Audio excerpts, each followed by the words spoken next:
Bom, eu começo destacando aquilo que me parece mais fundamental. E o que me parece mais fundamental é a ruptura do pensamento cristão em relação ao pensamento grego.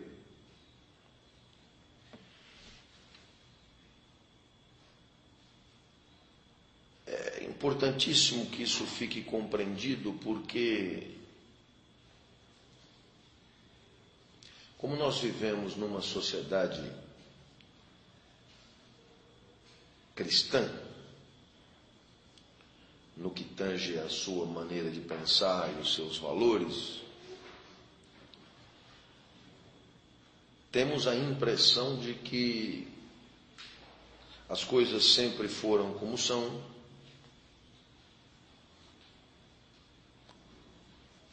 e que talvez essa seja a única forma de pensar.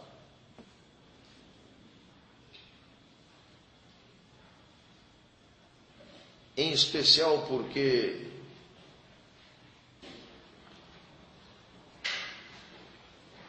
a ideia de igualdade,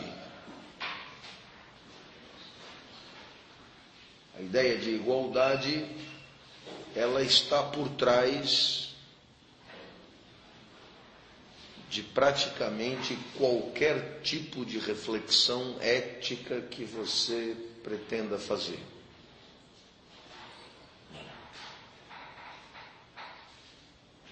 Qualquer código de deontologia profissional que você for ler, você encontrará ali um número impressionante de regras, mas poderá perceber que por detrás delas há 2 ou 3 preocupações fundamentais. Pois uma delas é sempre essa: deve haver uma certa igualdade de princípio. Em outras palavras, as eventuais diferenças de natureza,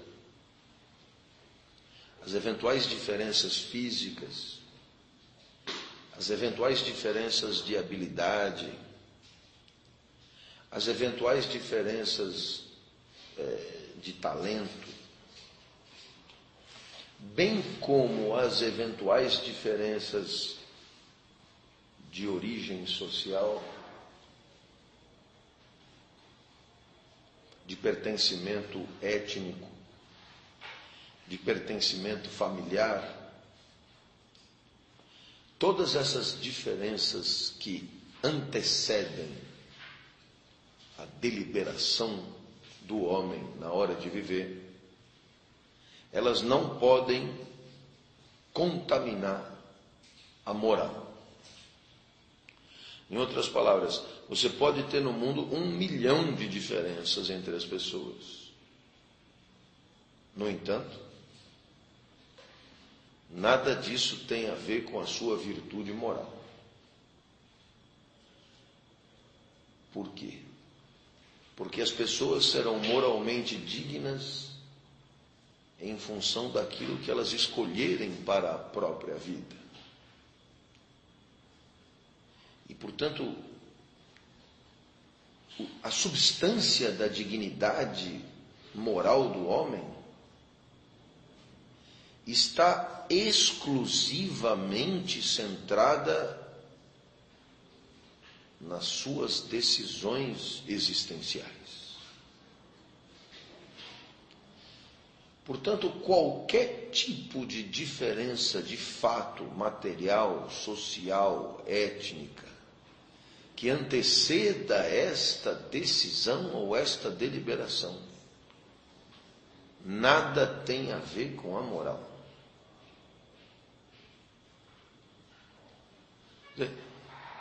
Esse tipo de proposta nos leva a uma inferência óbvia. Apesar de sermos brutalmente diferentes em tudo, na hora de decidir sobre a vida, somos iguais. E, portanto, é esta igualdade que é uma igualdade deliberativa, é uma igualdade decisória, é uma igualdade de escolher o melhor caminho. Esta igualdade pressupõe uma liberdade para fazer da própria vida o que bem se entender.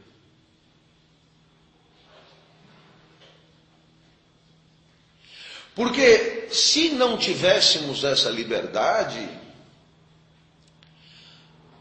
teríamos que viver de qualquer jeito.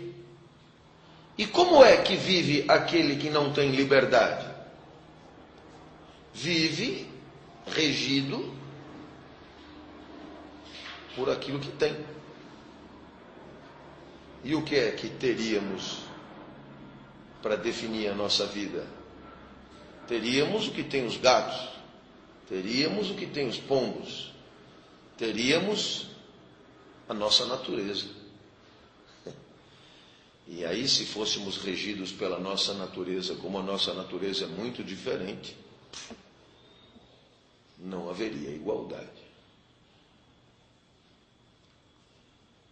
Então perceba que o binômio igualdade e liberdade é o binômio que entra na história do pensamento ético aqui. Eu só sou igual porque eu sou livre. É a liberdade que me coloca em pé de igualdade com qualquer outro. E para o pensamento cristão, o que importa é isto. Se você tem uma perna ou 3 pernas, isto nada tem a ver com a moral. Se você nasceu branco, preto, amarelo, se você nasceu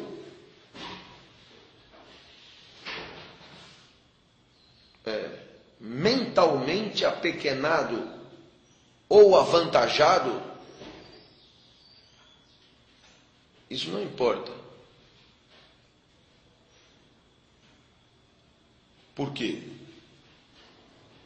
Porque a avaliação moral do seu comportamento começará depois. E o substrato dessa avaliação, o conteúdo dessa avaliação, o que importa para essa avaliação é o que você decidiu fazer. É o que você quis para a sua vida. E é claro que isso só é possível porque você pôde querer. Então aquilo que os cristãos chamam de livre-arbítrio é condição da igualdade.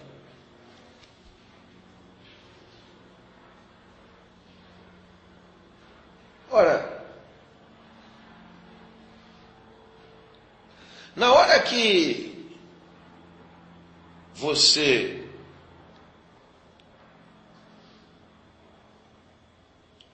entende que enquanto para a moral dos gregos a dignidade moral tinha a ver com os talentos, e portanto o sujeito, além de ser naturalmente mais apetrechado, era por isso moralmente mais digno,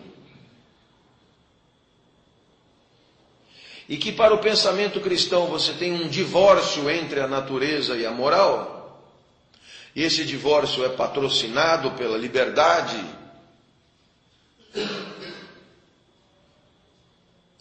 a hora que você leva isso em consideração de maneira definitiva,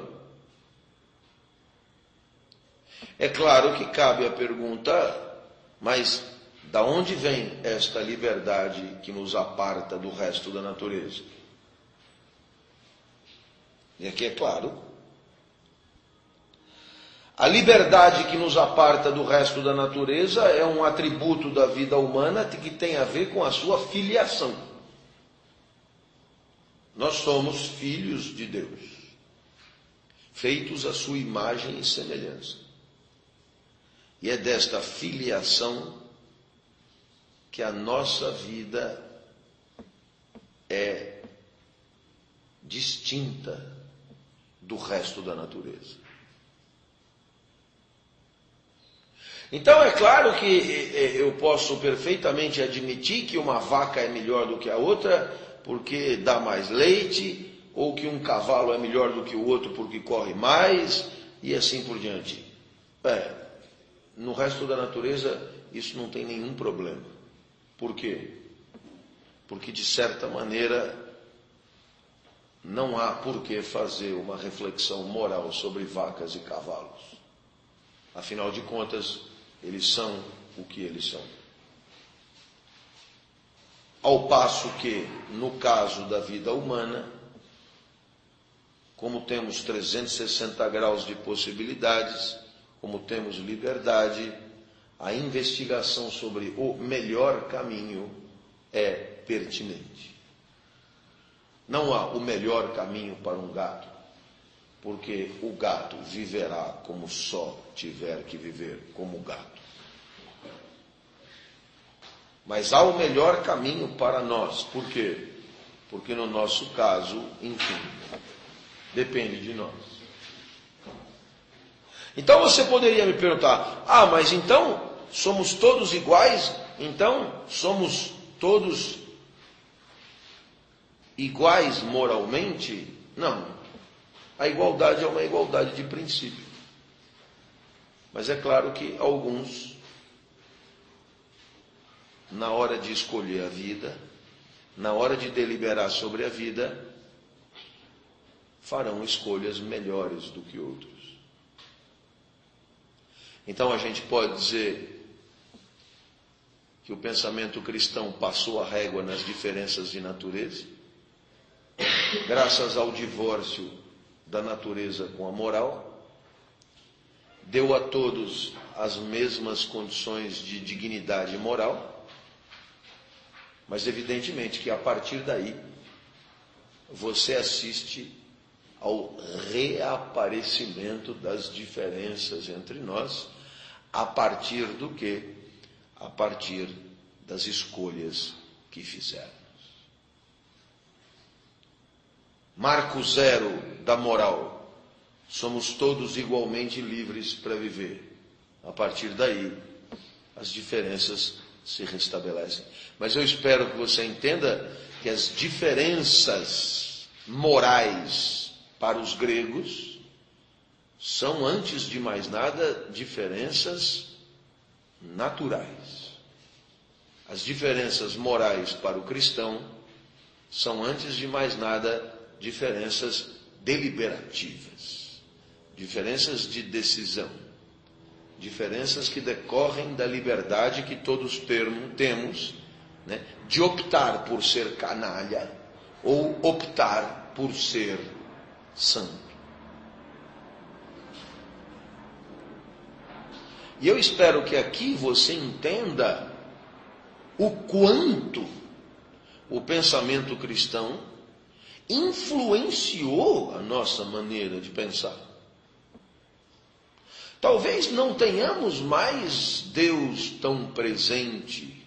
Talvez, eu digo talvez, porque eu não tenho a menor ideia de quem você é. Eu digo talvez. Mas a discussão sobre se Deus existe ou não, no final das contas, é a que menos importa. Quando você escolhe um amigo, eu tenho certeza que você não escolhe esse amigo em função da opinião dele sobre se Deus existe ou não existe. Mas você escolhe um amigo em função dos valores que ele respeita, das livres decisões que ele toma sobre a própria vida. E, portanto, essa para mim é a diferença entre fé e fidelidade. e que permite que eu me apresente como um ateu cristão. Se Deus existe ou não, na verdade, não tenho a menor ideia, mas não considero essa pergunta relevante. Deus existe? O que será que isso quer dizer? Deus existe. É só uma questão de fé. Mas muito mais relevante do que discutir se Deus existe ou não existe, é discutir como vivemos. E podemos viver de acordo com os valores que são os valores do cristianismo, que são os valores da nossa cultura, ou não. Ou não. Então é claro que se de maneira muito intuitiva até a gente tende a condenar alguém que agride e faz mal aos outros, nós estamos absolutamente pautados por uma fidelidade aos valores da nossa cultura, a um jeito de viver da nossa cultura, e que dispensa e muito a inquietação sobre a existência de Deus.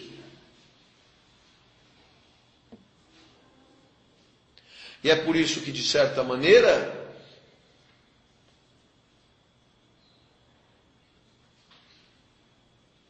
é perfeitamente possível ser laico e fiel. No lugar de fé, fidelidade. Fidelidade a um jeito de viver. Porque eu posso amar como Jesus amou, pensar como Jesus pensou, sonhar como Jesus sonhou e viver como Jesus viveu. Eu posso sentir o que Jesus sentia, sorrir como Jesus sorria, e ao chegar ao fim do dia eu sei que eu dormiria muito mais feliz. Oração clássica de toda a missa. E eu posso fazer isso sem acreditar em Deus. Basta tomar Jesus como um mestre espiritual. Basta tomar Jesus como simplesmente alguém bem bacana. Basta tomar Jesus como uma espécie de referência moral e ponto. E nada disso exige que ele seja Deus.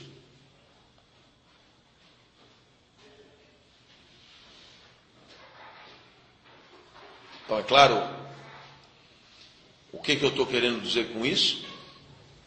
Que tudo que eu falei até agora tem uma imensa atualidade. Aqueles que quiserem ir mais fundo nessa possibilidade podem ler o livro do professor Sponville sobre o ateísmo. E para que fique claro que o ateísmo, diferentemente do que a igreja sempre defendeu, não é necessariamente uma putaria moral. Pelo contrário. É bem possível você ser mais fiel a valores cristãos do que muitos dos que se vinculam institucionalmente a esta ou aquela casa do Senhor. A mim, pelo menos, nunca me ocorreu saciar as minhas pulsões masculinas com crianças. Não sei se me entenderam. Muito bem. Ora, feita essa apresentação,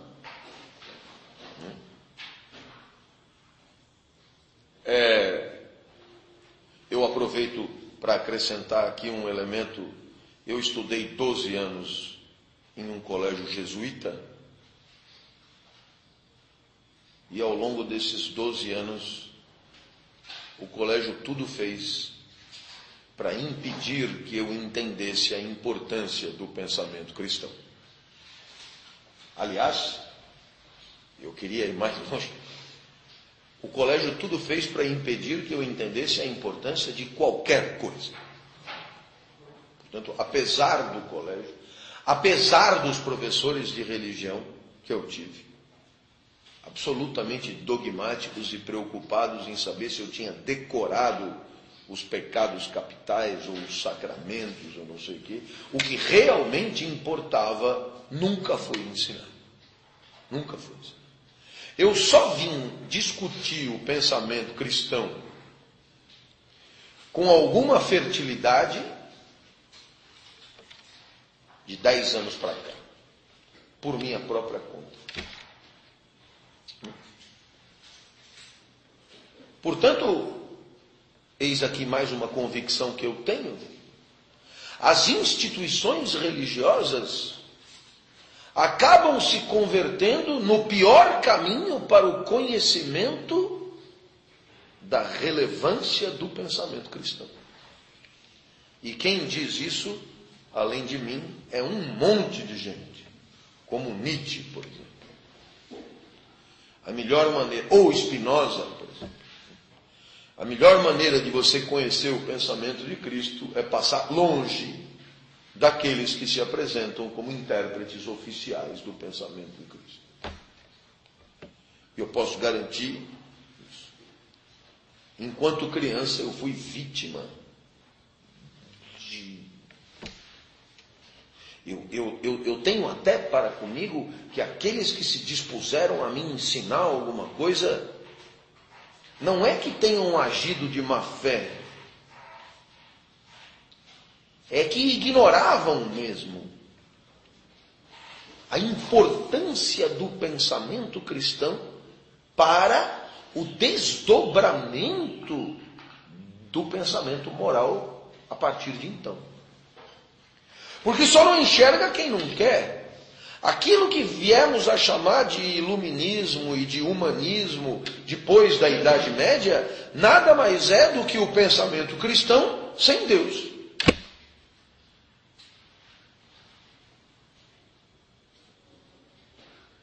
Afinal de contas, se você pega um cara como Kant, que é o pai fundador da filosofia moral moderna, o que é o pensamento de Kant?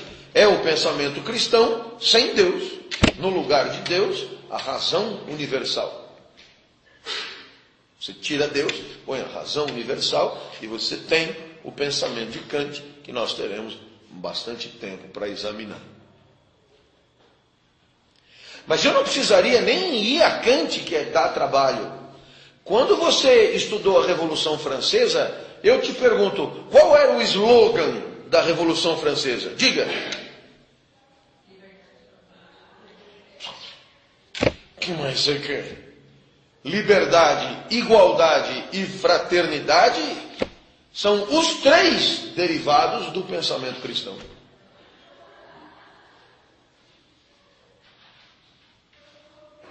Porque até a fraternidade é perante Deus. Na perspectiva cristã, somos livres, por isso somos iguais, e tudo isso perante quem permitiu tudo isso. Uma questão de filiação. Se somos todos filhos do mesmo Pai, somos irmãos. Irmãos livres e iguais. Liberdade, igualdade e fraternidade. Claro, curiosamente, a Revolução Francesa, e é toda essa ambiguidade histórica que fascina, a Revolução Francesa era fundamentalmente anticlerical. Fundamentalmente hostil à igreja. Se bobear, ela era mais hostil à igreja que a própria monarquia absolutista. Mas com toda a hostilidade que ela tinha ao clericalismo, ela era ela mesma patrocinada por um jeito de pensar estritamente cristão. O que, mais uma vez, deixa claro que ser fiel não quer dizer necessariamente ter fé num Deus transcendente.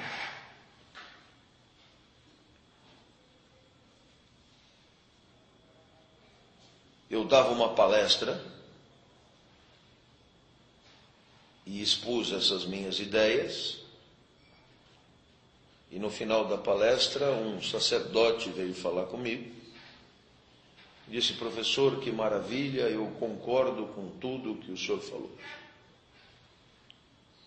Isso foi na Universidade Católica de Brasília. Eu achei aquilo curioso, porque no final das contas, tendo me apresentado como um ateu, é normal que um sacerdote tenha comigo alguma divergência. Eu expliquei: poxa, mas padre, como você pode concordar comigo em tudo? Afinal de contas, se eu não tenho certeza se Deus existe, temos aí uma divergência importante. E o padre disse: sabe o que é? Isso tem tão pouca importância. Perceba que existe a possibilidade de um pouco de lucidez, porque no final, se Deus existe ou não, eu tenho a impressão que o que importa para nós na nossa vida e na nossa convivência é a maneira como as pessoas vivem, o que elas fazem da sua vida, e se porventura elas rezam meia hora por dia ou não. Isso é um problema delas. Mas na hora que você levanta, então, a liberdade como ponto central do pensamento moral,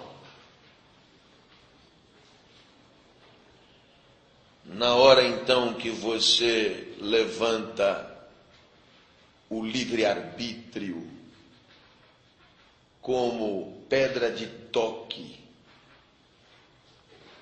da nossa dignidade, você opera um deslocamento significativo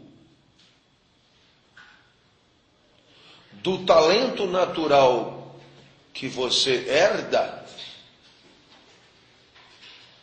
para uma necessidade deliberativa que você não herda, que é problema seu, propriamente. Eu não sei se você percebe, mas elogiar uma pessoa pela excelência do seu talento é comemorar a natureza que se manifesta naquela pessoa. Não sei se você me entende.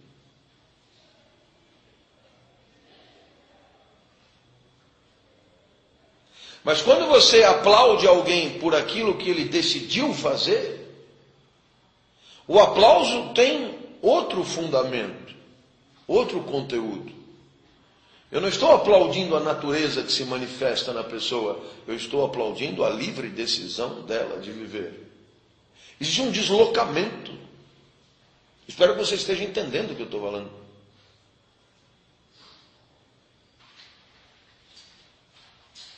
Nos dias de hoje existe uma supervalorização do corpo. Essa supervalorização do corpo tem a ver com o cuidado que você tem com o próprio corpo. E isso é deliberativo. Mas tem a ver também com uma herança genética. E isso não foi você que escolheu. Não sei se me entende. Tem coisas que é mérito seu e tem coisas que não é mérito seu. A gente tende um pouco a confundir, mas os gregos tendiam a aplaudir o que não é mérito seu.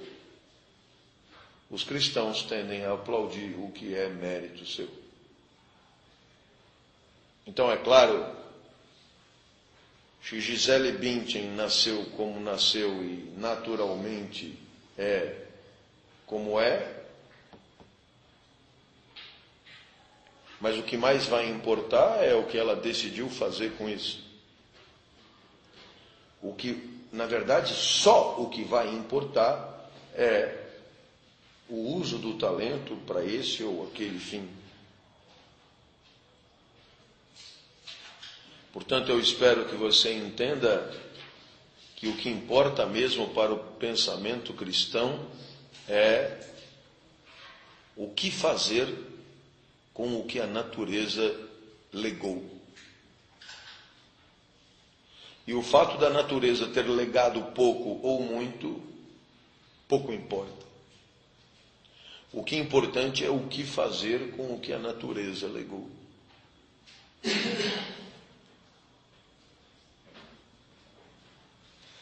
Nunca houve na televisão tanta reportagem sobre a prática desportiva de pessoas deficientes. Eu me pergunto até se não é porque o Brasil claramente se sai melhor no esporte entre deficientes físicos do que no esporte entre não deficientes físicos. Porque o Brasil está entre os 3 ou 4 principais países em esporte entre deficientes físicos. E nas pessoas, digamos, não deficientes, o Brasil não entra nem entre os 30 primeiros. Então nós temos muita reportagem. E aquilo ali é exibido. E o sujeito se joga na piscina com as deficiências que tem, e nada, etc. e tal. E invariavelmente você tem o quê? Um discurso altamente elogioso da disposição daquelas pessoas e da determinação delas, etc. e tal. Perceba, isso é uma herança óbvia do pensamento cristão. Porque para um grego, aquilo é uma aberração que deveria ser eliminada.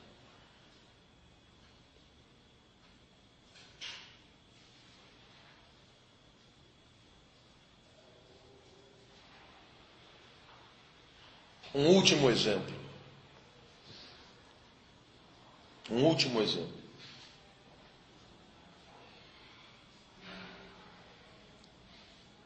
É muito comum os professores do ensino fundamental e do ensino médio dizerem o seguinte: eu prefiro trabalhar com um aluno mais burrinho, mas que tem força de vontade, disciplina e dedicação para aprender, do que com um aluno mais inteligente, mas vagabundo, preguiçoso e que não quer nada com nada. Eu espero que você tenha entendido, isto é herança do pensamento cristão. Um grego jamais diria isso. Pelo contrário, o aluno mais burrinho ele destinaria a ser escravo, a carpir, a fazer serviço braçal. Ora, diante de tudo o que eu falei, você então percebe que esse deslocamento ele nos interessa de perto. Afinal de contas, de um lado tem coisas que eu herdei da minha natureza, legado, e tem coisas que eu decidi para mim.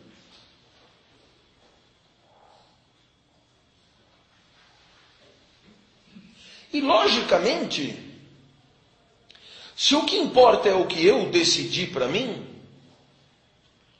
o centro moral do cristianismo está nessa instância decisória. Está no próprio ato de deliberar e de decidir sobre a própria vida. E é evidente que quem delibera ou decide sobre a própria vida, decide sempre em função do que quer que aconteça. Decidir pressupõe agir de maneira a conseguir um certo resultado ou um certo efeito.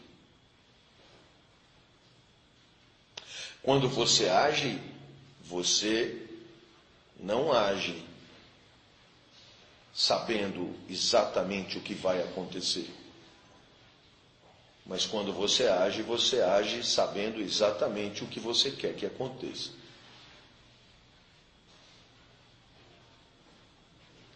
Então, é no seio do pensamento cristão que nós vamos encontrar as bases daquilo que vamos chamar logo logo de intencionalismo moral. O que importa é o que eu quero que aconteça. O que significa eu vou ser julgado por aquilo que eu fiz da minha vida? Significa, antes de mais nada, que eu serei julgado por aquilo que eu quero que aconteça comigo e com aqueles com os quais eu me relaciono. É o que eu quero que aconteça. Age bem aquele que tem boas intenções.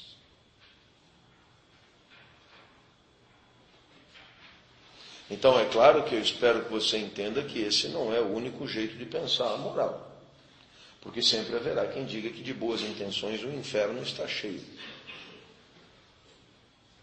Haverá quem diga que o que importa é o que realmente acontece, não o que você quer que aconteça. Mas esses são pragmáticos e vão aparecer depois. Na verdade, na próxima aula. Com Maquiavel. Por enquanto, o que importa é o que eu escolho para mim. E o que eu escolho para mim, na hora que eu escolho, não pode incluir um efeito daqui 2 anos. O que eu escolho para mim inclui o que eu quero que aconteça daqui 2 anos. O que vai acontecer depende de variáveis que certamente vão além da minha escolha. Para dar um exemplo, quando eu venho dar aula, o que eu quero que aconteça? Eu quero que os meus alunos pensem melhor. Esta é a minha intenção. Agora, é claro, as minhas aulas não costumam conter aquilo que se espera ouvir. Algumas em particular, por exemplo. Eu tenho uma aula sobre felicidade que é tristíssima. Como tenho uma aula sobre morte que é muito feliz. Então você imagina que a minha intenção é que você pense com mais lucidez sobre a vida. Mas vamos imaginar que você tenha tido um desagravo amoroso no dia anterior.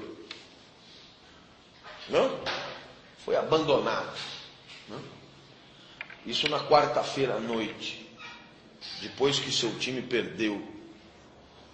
Aí você vem aqui na quinta e o professor te enche de reflexões azedas sobre a vida. E aí então, consternado por aquela equação complexa, você decide abreviar a existência.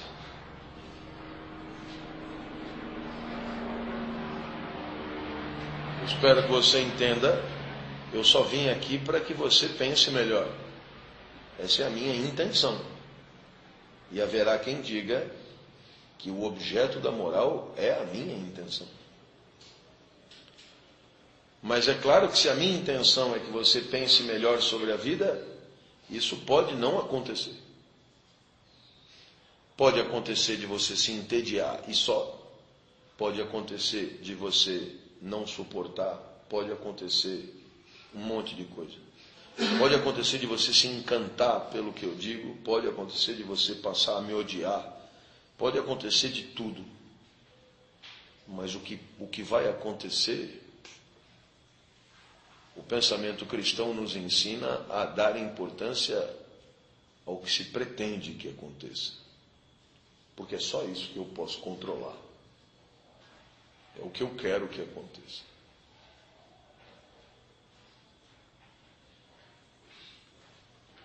Eu estou insistindo nisso porque na próxima aula nós já vamos dizer tudo ao contrário. E aí você dirá assim, mas qual que é o certo? Então, aqui é filosofia, velho. Não tem o certo. Não é como um manual de relações públicas, que tem o fluxograma ungido como verdade por forças divinas. Aqui não, aqui tem 1 milhão de teorias e ponto, você que se foda.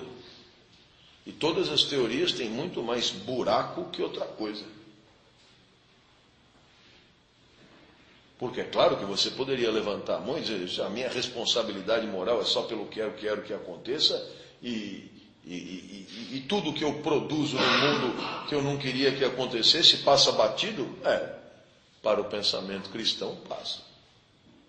Mais ou menos assim, você dirige seu veículo, alguém passa na sua frente, você atropela. Você queria atropelar? Não, então continue viagem. São intercorrências, não dependia de você. Não é bem o que vão achar. Espero que você entenda então que isso é só uma maneira de ver o problema. É uma maneira em que o carro-chefe da reflexão moral está nas coisas que você faz por conta das intenções que você tem.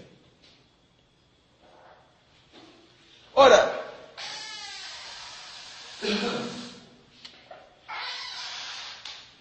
o pensamento cristão, portanto, ele dá uma enorme importância para a tua decisão.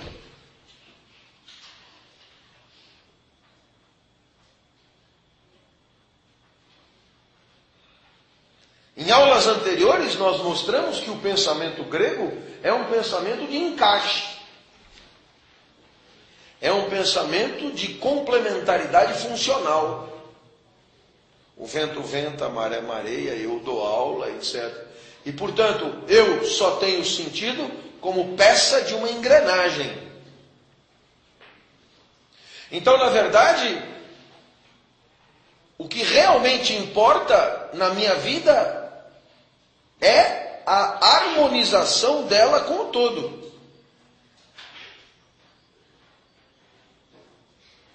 E no final das contas, o que realmente importa, a minha decisão, ela tem muito menos importância do que no caso do pensamento cristão. Porque no pensamento cristão, não tem mais esse negócio de encaixe. No pensamento cristão, o que está importando é o que você livremente decidiu para você. Então, claro, nesse deslocamento, o agente decisório vivente ganhou importância. Você não é mais só uma peça de uma engrenagem cósmica. Você tem valor e importância por si só, já que é filho de Deus e feito à sua imagem e semelhança. E é exatamente isto que eu queria destacar, essa espécie de humanismo antes do seu tempo, para que nós possamos entrar no vivo do sujeito, que é Santo Agostinho e as Confissões. Porque é muito interessante você perceber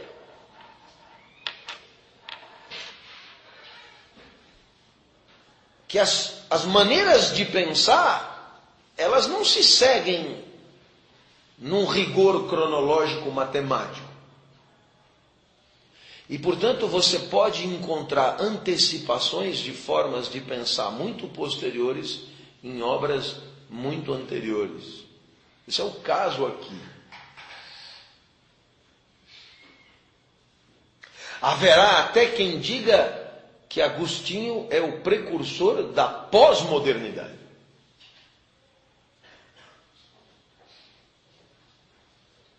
Quem diz isso é Mafezoli. Então eu espero que você entenda que por que razão você pode dizer que o cristianismo é precursor do iluminismo, do renascimento, do humanismo, do pensamento moderno e até do pensamento pós-moderno? Ora, por uma razão muito simples, ninguém mais pensou sobre a moral das pessoas do mesmo jeito depois do pensamento cristão.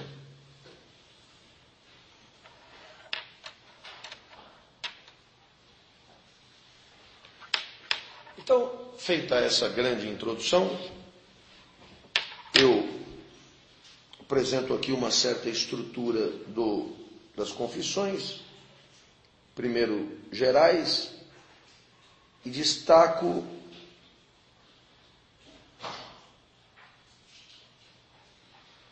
que as confissões são um exemplo relativamente singular de obra filosófica autobiográfica.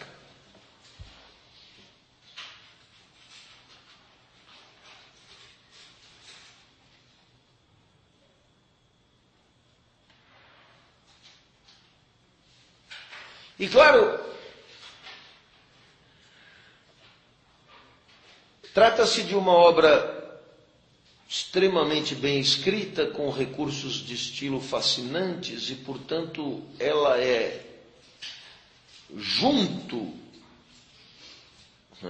ao mesmo tempo que é uma obra filosófica, é uma obra literária.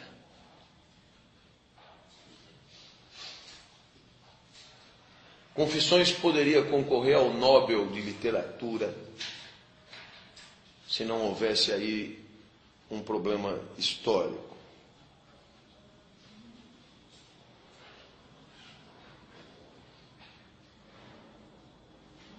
Então é claro que para quem for ler as confissões, poderá imaginar que as confissões são apenas um relato da própria vida. E não é mentira. É isso mesmo, é um relato da própria vida. Porém, para quem tiver o espírito preparado, perceberá que por detrás do relato da própria vida está uma profunda e inquietante reflexão de filosofia.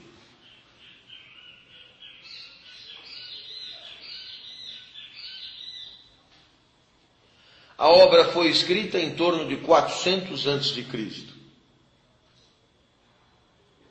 E quando Agostinho escreve essa obra, ele já é uma figura importante na igreja, cheio de responsabilidades.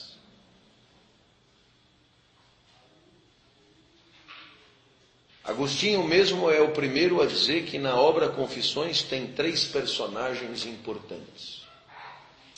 Ele, Agostinho, Deus e aquele para quem ele escreve, que nós nas faculdades de comunicação hoje chamaríamos com muito gosto de o receptor.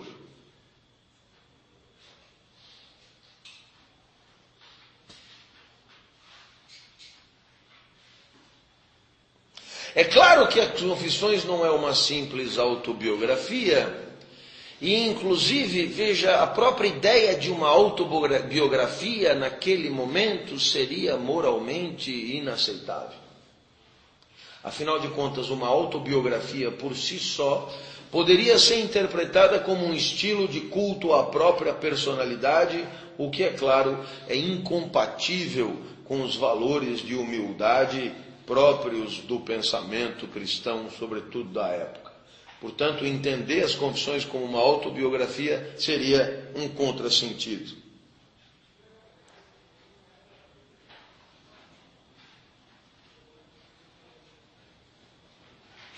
Na verdade, as Confissões são apresentadas como um processo de meditação sobre a trajetória na busca da verdade.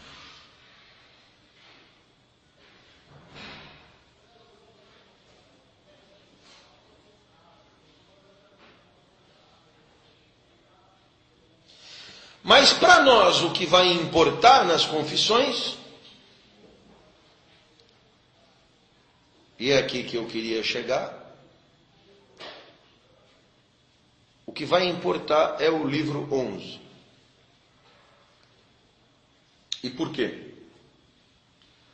Porque é o livro 11 que vai propor uma reflexão sobre a temporalidade.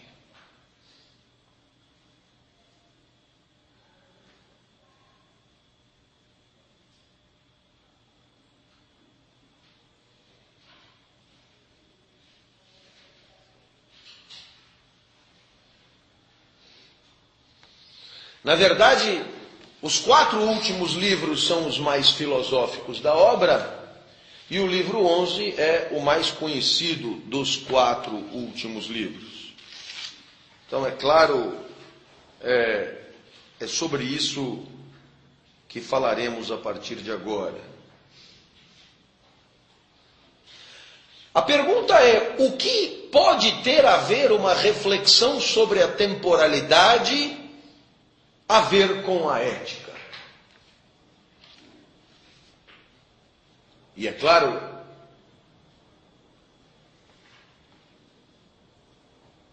que esta resposta só será completamente dada depois de examinarmos as reflexões a que eu me refiro. Mas não há dúvida que se a vida é, antes de mais nada, finita, se a vida humana tem como principal atributo a finitude, isto quer dizer que a temporalidade é a condição primeira de reflexão sobre o melhor jeito de viver. Em outras palavras, eu não posso prescindir de uma reflexão sobre o tempo se eu estou querendo discutir o melhor jeito de viver. Porque viver, antes de mais nada, é viver uma trajetória que termina. Portanto, uma trajetória finita. Portanto, uma trajetória temporalmente definida. E, portanto, é claro, dentro dessa ideia de finitude e de raridade dos instantes existenciais, é que o pensamento sobre o tempo poderá ser central na discussão do melhor jeito de viver. Essa é a convicção. Eu não posso pensar sobre a vida sem pensar sobre o tempo. Por quê? Porque a vida é a tradução da finitude do tempo na nossa trajetória. Em outras palavras, talvez não haja na vida nada além do passar do tempo. Talvez a vida seja o próprio passar do tempo em nós.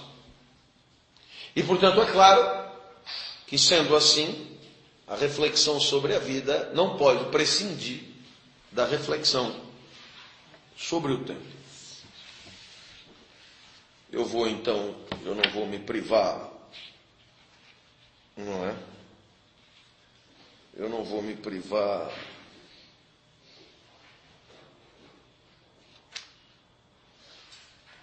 de ler, porque aí a gente vai se entender melhor.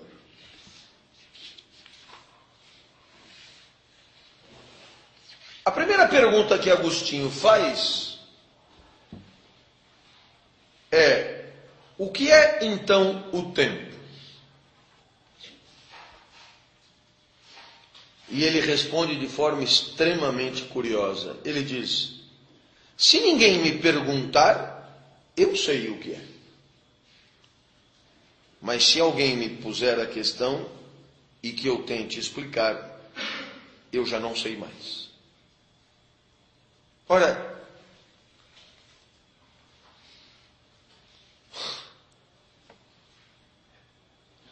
o que é que está por trás desta aparente bobagem? O que está por trás dessa aparente bobagem é que o que Agostinho está tentando dizer é que talvez as formas tradicionais de pensar não sejam as mais adequadas para entender o que o tempo é.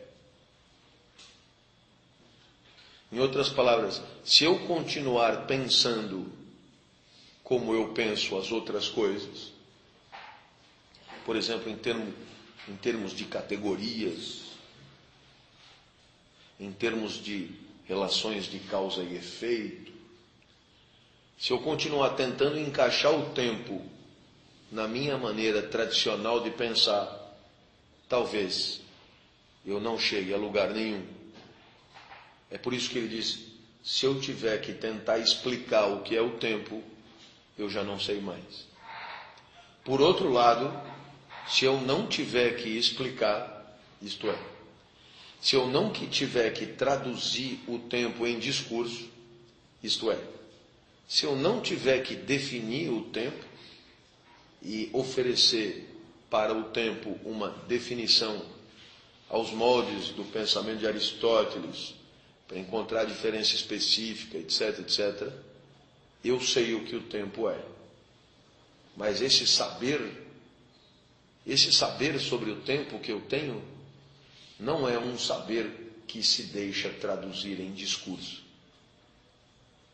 Pois esse saber que não se deixa traduzir em discurso é o que 24 séculos depois Bergson vai investigar com o nome de intuição. Intuição. Não teremos tempo aqui de falar sobre Bergson, mas saiba que este pensamento de Agostinho teve consequências incríveis. Bergson é um estudioso do tempo. Eu recomendaria a leitura de uma obra complicada, mas fantástica, de Bergson, que é um francês, Henri Bergson, que no final, na virada do século XIX para o século XX, escreveu Matéria e Memória. Então, perceba, tudo o que Agostinho falou aqui, cada palavra teve consequências fantásticas. Em outras palavras, o tempo seria o exemplo privilegiado de um objeto de reflexão intuitivo. Eu tenho uma intuição sobre o tempo, mas eu não tenho um saber categórico sobre o tempo. Então, por isso, se você não me perguntar, eu sei o que é. Se eu tiver que explicar, o que significa se eu tiver que explicar? Se eu tiver que traduzir a minha intuição em categorias explicáveis e comunicáveis, eu já não sei mais.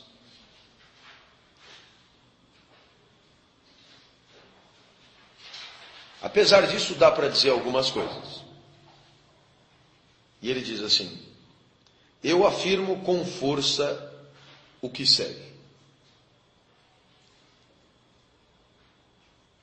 Se nada tivesse acontecido,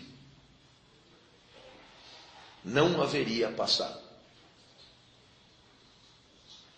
Se nada acontecesse, ou fosse acontecer, não haveria futuro. E se nada fosse ou acontecesse, não haveria presente. Podemos parar por aqui. E o que é que Agostinho nos propõe? Agostinho nos propõe que a compreensão do tempo é inseparável da compreensão da sequência do acontecimento das coisas no mundo. Em outras palavras, se existe tempo, é porque as coisas acontecem no mundo, e as coisas acontecem no mundo não ao mesmo tempo. Em outras palavras, o tempo é para nós uma forma de dar algum sentido aos acontecimentos do mundo. Porque se não tivesse mundo, e no mundo, se não tivesse acontecimentos, encontros, afetos, reações, comportamentos, manifestações, se nada existisse, também não existiria o tempo. Então perceba que a perspectiva agostiniana aqui fica clara. Ou eu amarro o tempo com a materialidade do mundo, ou o tempo não existe.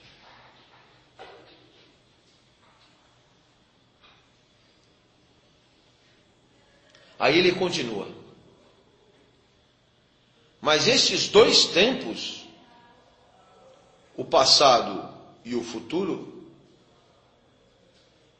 como podemos dizer que eles são?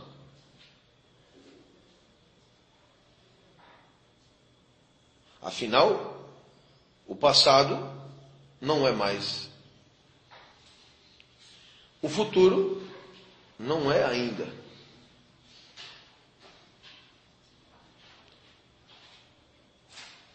Paramos por aqui. Eis aqui, pela primeira vez, com todas as letras, uma reflexão que nos aterroriza. O passado não tem realidade material. Não há nada que aconteça no passado. E tudo o que aconteceu no passado, pois é, aconteceu. Mas o passado não é. E não é por quê? Porque já foi. Entende o que eu estou dizendo? Não há nenhuma materialidade no passado.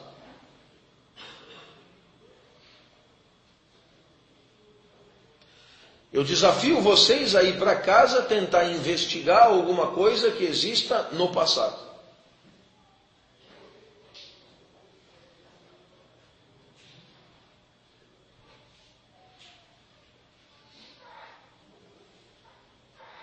E quanto ao futuro? Pois nada existe no futuro. Razão pela qual o passado e o futuro não são. O passado e o futuro não são. Não tem existência material.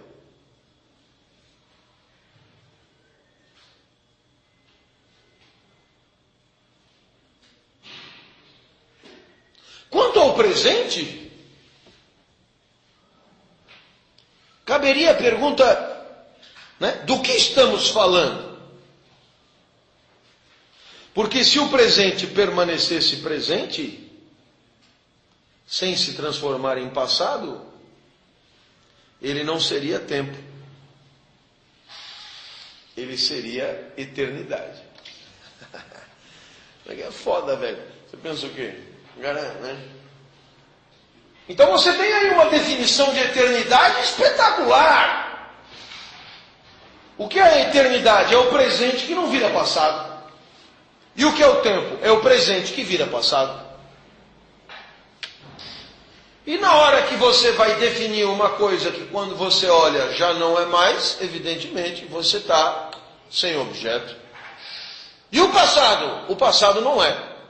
E o presente já virou passado. E o futuro também não é. Acho que você entendeu. Quando alguém me pergunta o que é o tempo, eu já não sei mais.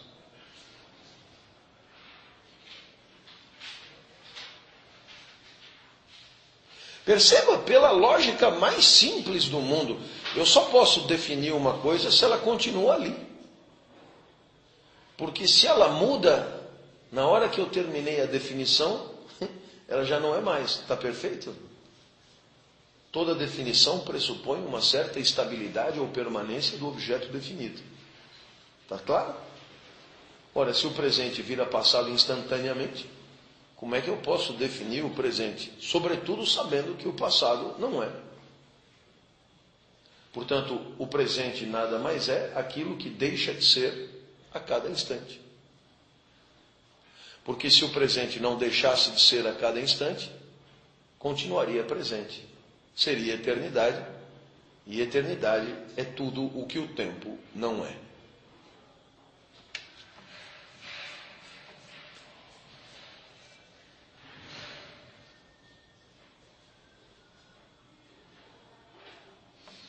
Ora, se o presente, para ser tempo, deve se transformar em passado, como posso dizer que ele é, já que sua única razão de ser é de não ser mais?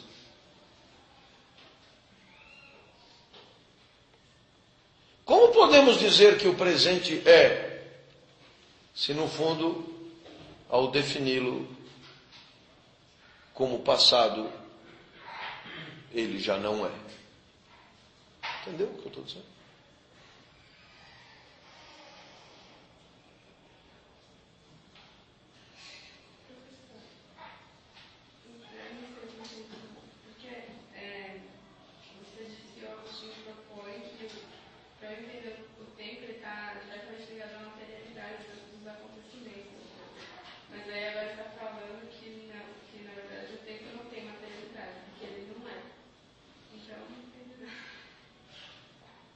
É porque não tem mais nessa história. Não tem nenhuma contradição no que ele falou. Só podemos pensar em tempo em função das ocorrências do mundo. Algumas já aconteceram, outras vão acontecer, e portanto eu penso em tempo por causa disso. Por causa do mundo e das ocorrências do mundo. Tá certo? Até aí tudo bem? Se não tivesse mundo, não teria tempo. Só que na hora que eu vou ver, bom, então vamos lá. O que já aconteceu? O que já aconteceu não é mais. E o que vai acontecer? O que vai acontecer não é ainda. Muito bem, então só nos sobrou o presente. Só que o presente não é mais. O presente só é tempo quando deixa de ser. Então você percebeu que nenhum dos três conta para contar a história.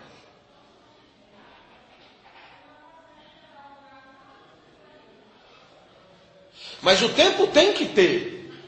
Esse é o problema. Você fala, bah, então o tempo não existe, foda-se, mudamos de assunto. Não, porque se eu sou temporal, como é que eu posso ser temporal e o tempo não existir? Se eu eliminar o problema do tempo da minha vida, eu tenho que eliminar a mim mesmo.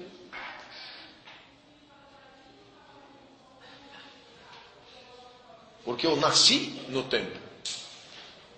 Eu nasci em 21 de outubro de 65 e vou morrer daqui 10 anos. Eu sou temporal, eu sou finito. Então eu tenho que enfrentar o problema do tempo.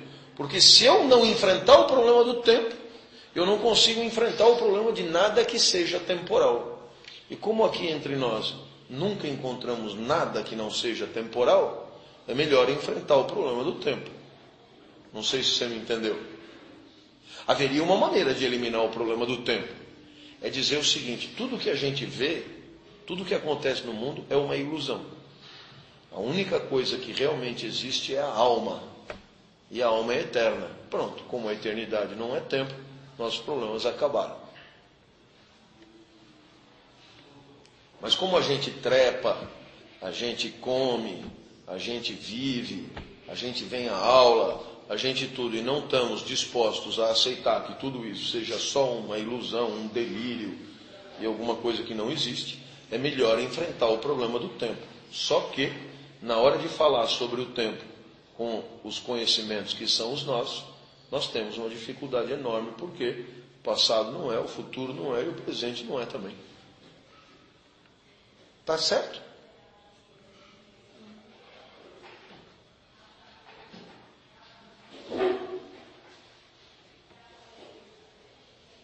É claro que isso te angustia. Porque talvez você esperasse alguma coisa mais substantiva.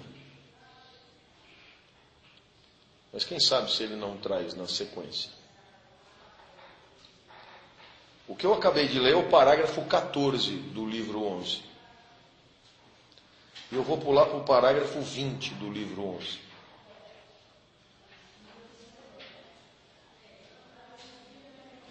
O que me aparece como uma evidência clara é que nem o futuro nem o passado são. Portanto, é uma impropriedade dizer existem 3 tempos: o passado, o presente e o futuro. Seria mais correto dizer há 3 tempos: o presente do passado, o presente do presente e o presente do futuro. E é claro, por que ele disse isso? Pensemos entre nós, o que sobrou do passado para nós? E só essa pergunta já contém a resposta. O passado só existe para nós. O passado só existe em nós. O passado só existe nas nossas lembranças. O passado só existe na memória. E é por isso que o passado, que não existe no mundo, existe em nós. Mas quando a gente lembra do passado, quando que a gente lembra do passado? Diga. No presente. Portanto, existe o passado no presente. Passado presentificado na memória. Só existe passado na alma. Só existe passado em nós. Só existe passado para nós. No mundo, o passado é um não ser. Mas o passado é ser para nós, quando lembramos dele. Então perceba, a memória nada mais é do que o passado no presente. Porque quando a gente lembra do passado, a gente tem que lembrar do passado no presente. Porque é só o presente que é.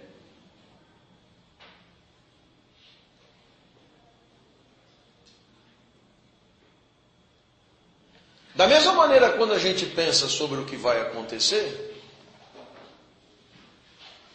o que Agostinho chama de presente do futuro, a gente projeta, mas o futuro não existe no mundo, existe para nós, existe nas nossas expectativas, existe materializado nas nossas projeções.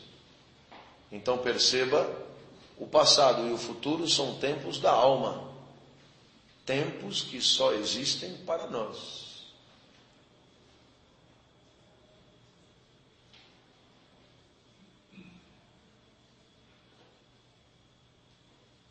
Mas existe também, além do passado do presente e o futuro do presente, existe o presente do presente.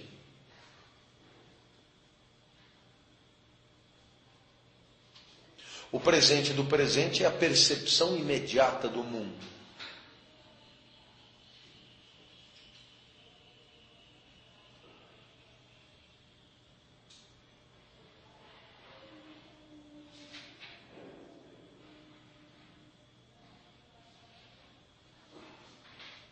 Entenda então que eu posso continuar tendo 3 tempos, desde que eu entenda que esses 3 tempos só têm sentido em nós.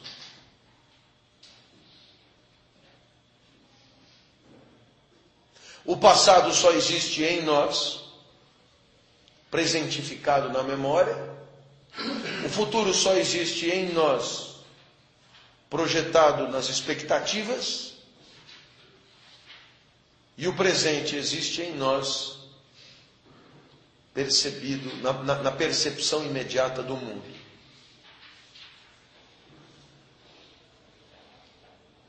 Olha, o que é que Agostinho está nos mostrando? Agostinho está nos mostrando que no final das contas existem dois tipos de tempo. O tempo do mundo e o tempo da alma. O tempo do mundo e o tempo das percepções. O tempo do mundo e o tempo em nós. O tempo do mundo e o tempo para nós. O tempo do mundo o que é? É o tempo do ponteiro do relógio. Já passou, já passou, já passou, já passou, já passou. Como o corvo de Edgar Allan Poe,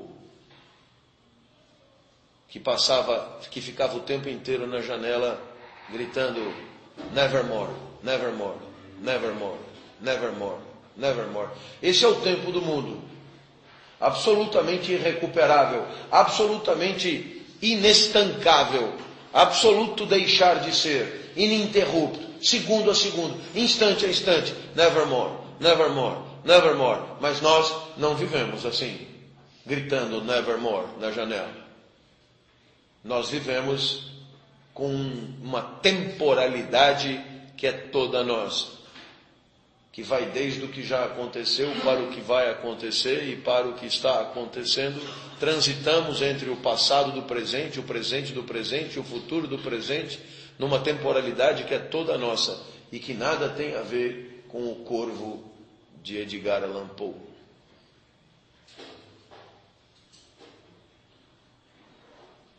Ora,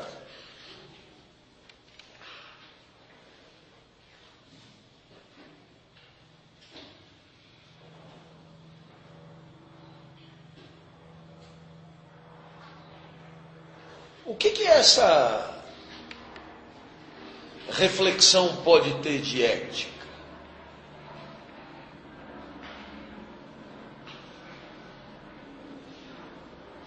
Afinal de contas, se o tempo é coisa nossa, e se vivemos inscritos numa temporalidade, que é uma temporalidade que hoje a gente poderia chamar de psíquica, ou da alma, como quiserem.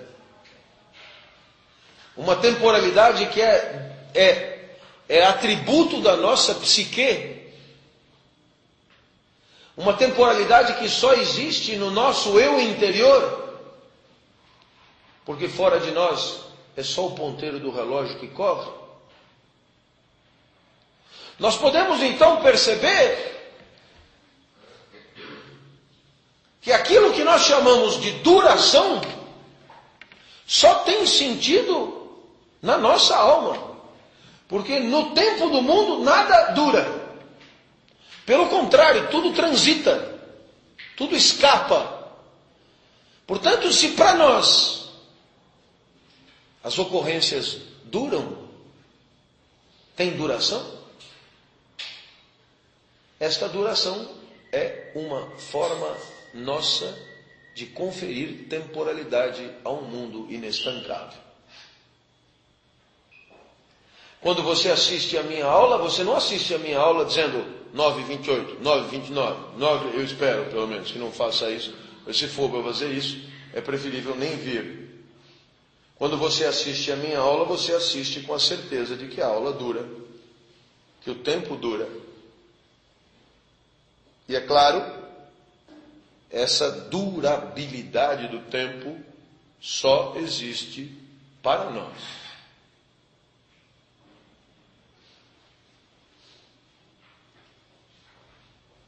Em outras palavras, na nossa temporalidade, se formos traçar um paralelo com o tempo do mundo, para nós o tempo rouba do passado e rouba do futuro. Porque para o tempo durar, para a aula durar, ela tem que durar numa impressão que rouba do passado do mundo e rouba do futuro do mundo. As coisas só duram quando elas têm um presente estendido. A duração é o presente estendido. E no mundo o presente não é estendido, o presente é instantâneo. Mas para nós o presente é estendido. Você vai conversar com alguém num bar, você não é regido pelo tempo do mundo. Você é regido pelo tempo das percepções. E o que caracteriza o tempo das percepções é essa extensibilidade do tempo. O tempo dura. A conversa levou 3 horas. E durante essas 3 horas, a conversa durou.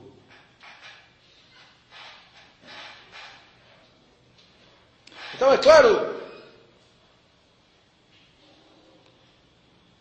na hora que você aceita que a temporalidade é coisa nossa, porque o tempo do mundo segue impávido o seu fluxo, a importância ética dessa reflexão está na relação que devemos manter com o tempo do mundo.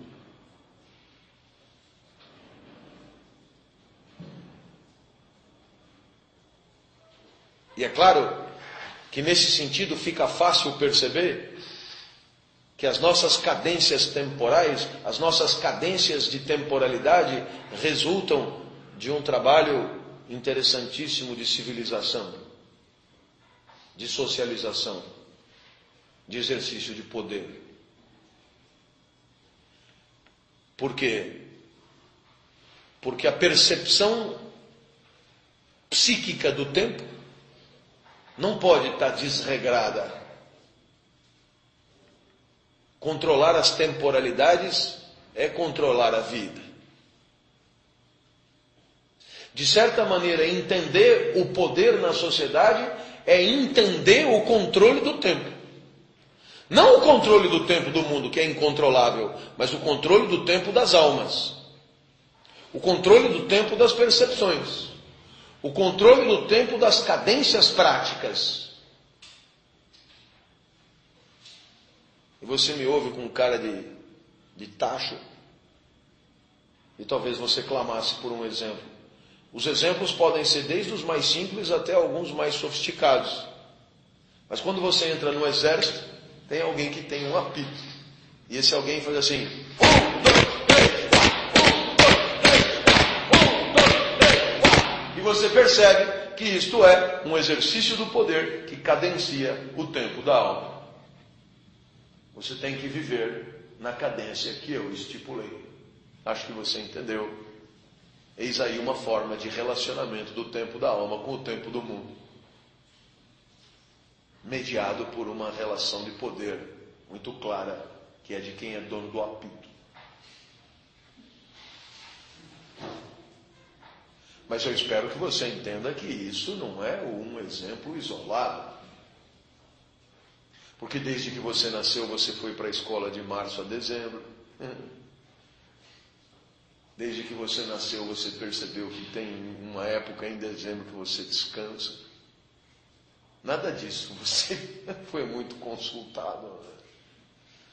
Existe uma cadência de temporalidade que cria dias de trabalho e finais de semana, cadência de temporalidade que te dá 8 horas de trabalho por dia, cadência de temporalidade que te faz descansar quando não tem o sol, cadência de temporalidade que faz... E aí você percebe que você tem todo um ritmo de vida, que é um ritmo de temporalidade subjetiva, socialmente definido, imposto, tiranicamente imposto. E por que não pode ficar cada um com a sua temporalidade? Porque isso prejudicaria demais a convivência. Não sei se você me entende. Até mesmo num casal, quando você tem um lerdo e um agitado, não tem como, velho.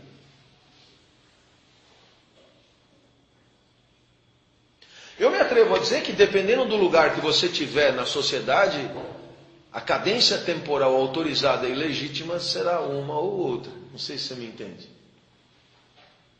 Meu irmão, nesse departamento tem gente que trabalha aqui. É claro que não dá a impressão, mas deve ter por trás das portas aí, eu não sei. Gente que fica aqui 40 horas. Então, chega, tal, toma um café ali, você senta, supostamente é uma cadência temporal que permite a reflexão abstrata, isso exige tempo, entendeu? Meio-dia você vai ali no restaurante da fé almoçar, aí você volta caminhando lentamente, Aí você fica aqui mais um pouco. E uma vez por semana você dá aula, é um dia estafante. Nossa, tem que dar aula, velho. E é por isso que de vez em quando você não dá aula, né? Ainda bem que tem feriado, greve em maio, e não sei o que, é estafante, é terrível, é terrível. Então existe uma cadência uspiana, não sei se já percebeu, que é no limite da estagnação absoluta, do fim da vida. Assim. Uma coisa que não é.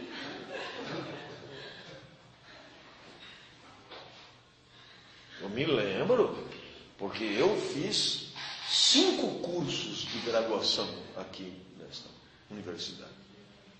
Eu não completei todos, mas eu comecei 5. Tipo pedagogia, sim, direito e filosofia fui até o final, jornalismo não foi aqui, mas também fui até o final, e também fiz letras e pedagogia aqui. Nossa! Quinta-feira é o meu dia de dar aula, eu tenho que começar a me preparar desde o dia anterior, dizia uma professora de história da educação. Então, são cadências temporais, não sei se você entendeu. Agora pega um cara que trabalha na bolsa, e aí você vai entender o quanto os espaços sociais são, antes de mais nada, espaços de definição de ritmos de vida. Não tem como ter uma ética senão a partir de uma certa temporalidade, de uma certa percepção da cadência do mundo. Não sei se você me entende. Aquela senhora que está ali no fundo da sala, mulher do mercado, dona de um instituto de pesquisa, ela tirou quinta-feira para vir aqui à USP fazer uma higienização do espírito. Então ela fica aqui o dia inteiro, daqui ela vai para cá. Agora ela está fingindo que não está entendendo que eu estou falando dela. Ela faz uma higienização do espírito e tal coisa, e papapá. Isso quer dizer uma ruptura da cadência temporal, é permitir-se ficar aqui, é bem legal. Tem o gramado.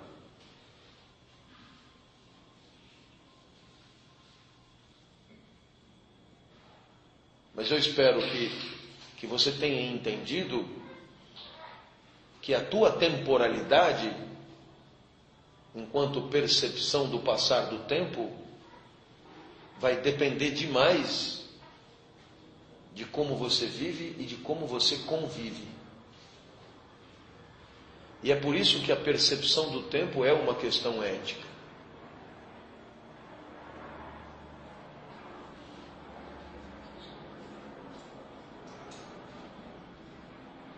A CAPES determina que o mestrado tem que ser feito em 2 anos e o doutorado tem que ser feito em 4 anos.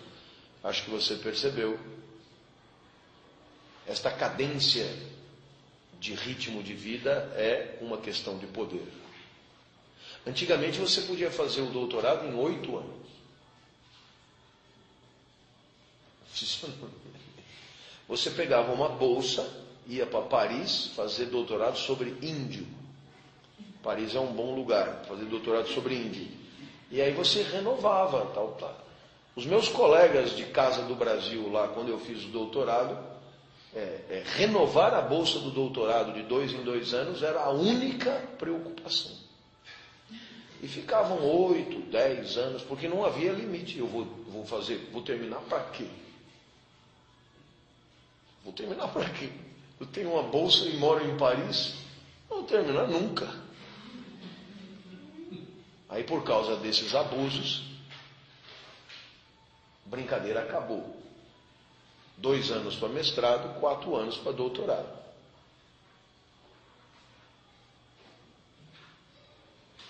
Em algumas culturas, o marido anda na frente da mulher.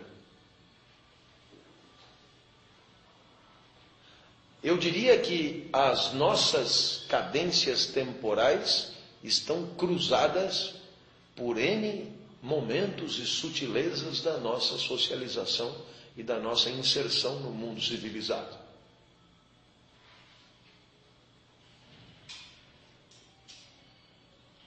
E quando você demonstra uma certa lentidão incompatível com aquele espaço, você é advertido na primeira.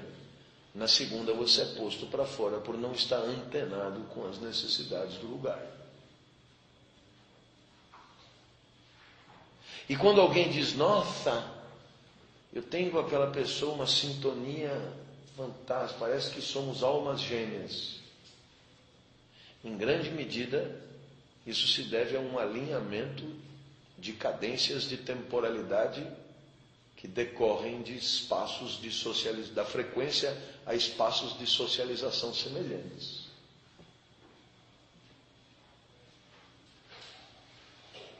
A vida familiar tem um pouco a ver, a vida escolar tem um pouco a ver, a vida laboral tem um pouco a ver, e o fato é que cada pedaço do mosaico da nossa existência na sociedade contribui para construir uma certa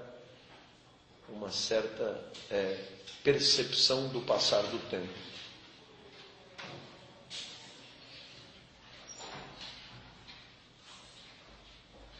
E se você trabalha no mundo e vem fazer filosofia na USP, ou você troca o chip na hora de entrar, ou rapidamente vai ser advertido, não, para filosofar bem, você tem que ir lentamente. Em outras palavras, este é um espaço em que a temporalidade exigida tem características diferentes do resto do mundo. Para o resto do mundo, a USP é inoperante. Para a USP, o resto do mundo é alienado.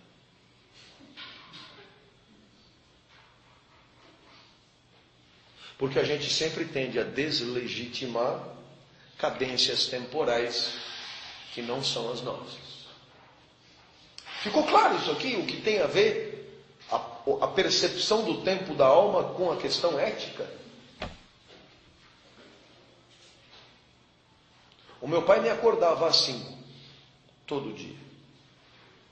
E ele me acordava de um jeito típico dele. Ele tirava o travesseiro. Mas ele não tirava o travesseiro horizontalmente. Ele tirava o travesseiro verticalmente. De maneira que o meu pescoço subia e eu batia no... Aí eu acordava e tal coisa. Você percebe que as cadências temporais têm a ver com um certo exercício de poder. Até hoje eu acordo assim, sobressaltado. Isso foi mais um legado que o meu pai me deixou. Além de um certo número de dívidas, também me deixou essa coisa de não conseguir dormir. A gente tem que agradecer sempre a formação que teve. Espero que você tenha entendido que Agostinho, ele sacou uma coisa que ninguém tinha sacado. Eu não posso discutir a ética da convivência sem discutir a temporalidade da convivência. E não dá para cada um ter o seu ritmo. Aqui mesmo existe um exercício de poder. Eu dou aula, você assiste. E é claro que a aula é no ritmo que eu ditar. Aqui eu me permito. Mas quando eu vou dar palestra num evento corporativo desses enlouquecidos, eu digo certamente 10 frases no lugar de uma. Mas aí já está tudo decorado, é uma coisa massacrada mesmo. Porque as cadências temporais exigem um alinhamento de convivência que é a própria ética. Ficou claro? Vamos parar por aqui. Eu gostaria só de recomendar uma leitura.